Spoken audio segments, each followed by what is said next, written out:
एक जंगल में बहुत ताकतवर शेर रहता था।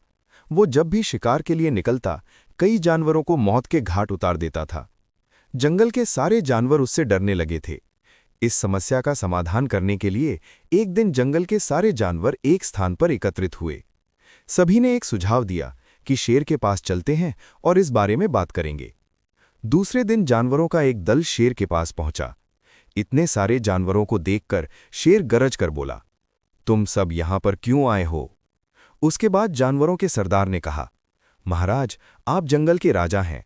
जब आप शिकार के लिए निकलते हैं तो बहुत से जानवरों को मार देते हैं, जिनको आप पूरा खा भी नहीं पाते। यदि ऐसा ही चलता रहा तो जल्द ही हमारी संख्या कम हो जाएगी। इसलिए हमारी आपसे विनती है कि आपको शिकार के लिए कहीं जाने की जरूरत नहीं है। रोज आपके पास एक शिकार अपने आप ही पहुंच जाएगा। शेर को भी ये विचार अच्छा लगा और उसने इसकी सहमति दे दी। एक एक करके जानवरों को शेर के पास भेजा जाने लगा। एक दिन एक खरगोश की बारी आई। वो देखने में बहुत छोटा था, लेकिन था बहुत चतुर। उसने सोचा, शेर के हाथों मरने से अच्छा है इस समस्या के हल के लिए कोई तरकीब निकाली जाए।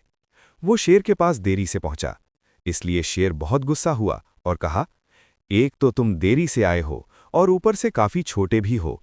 किसने तुमको भेजा है? मैं तुमको खाने के बाद सबको ठीक कर दूंगा। खरगोश विनम्रता से बोला, भेजने वालों ने तो पूरे 7 खरगोश को भेजा था, लेकिन रास्ते में दूसरा शेर मिल गया, उसने बाकी के खरगोश खा लिए। मैं जैसे तैसे बचकर यहां आ पाया। क्या? दूसरा शेर? वो कहाँ रहता है? शेर गरज कर बोला, महाराज, वो जमीन के नीचे बनी एक गुफा के अंदर रहता है। हमने उससे कहा था कि तुम गलती कर रहे हो। हम सभी अपने राजा के भोजन के लिए जा रहे हैं। यदि तुमने कोई गलती की तो हमारे राजा तुमको छोड़ेंगे नहीं। लेकिन वो शेर नहीं माना। वो बोला, इस जंगल का राजा तो मैं हूं। जिसे तुम अपना राजा समझ रहे हो वो कोई राजा नहीं है। खरगोश ने जवाब दिया। खरगोश की बातें सुनकर शेर गुस्से में बोला, चलो मुझे बताओ, वो शेर कहाँ रहता है? उसकी सारी हेकड़ी मैं निकाल देता हूं। ऐसा कहकर शेर खरगोश के पीछे हो लिया। खरगोश शेर को एक गहरे कुएं के पास ले जाकर बोला, महाराज, वो शेर इसके अंदर रहता है। मूर्ख शेर ने जब कुएं के अंदर झांका तो उसे अपनी परछाई दिखी। उसे दूसरा शेर समझ लिया और कुएं के अंदर छलांग लगा दी और वो मर गया।